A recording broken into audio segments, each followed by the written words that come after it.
भइल रहे प्यार जब रहलू नादान हो हम ही खिया के तोहके कैली सयान हो।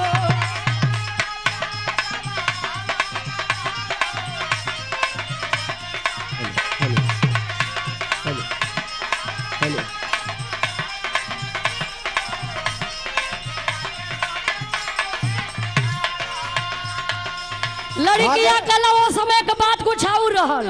उस समय के बात कारल बताई बतावा। भागे खातिर संगई तैयार रहलू रहली कुआं तैयार रहलू पियवा से पहले हमार रहलू पियवा से पहले क्या बात है।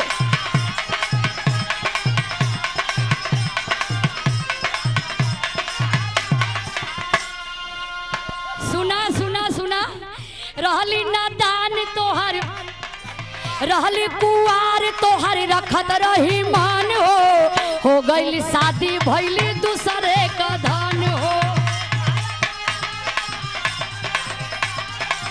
हो गइल शादी भइली दूसरा के धन हो।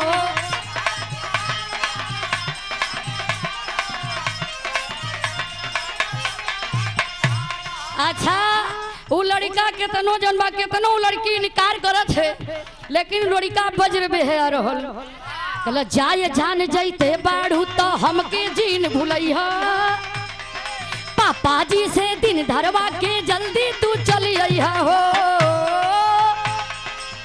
तब लड़का कहला का कहला बोलाया जहिया कुंवार रहलू याद करा जहिया कुंवार रहलू पियवा से पहले हमार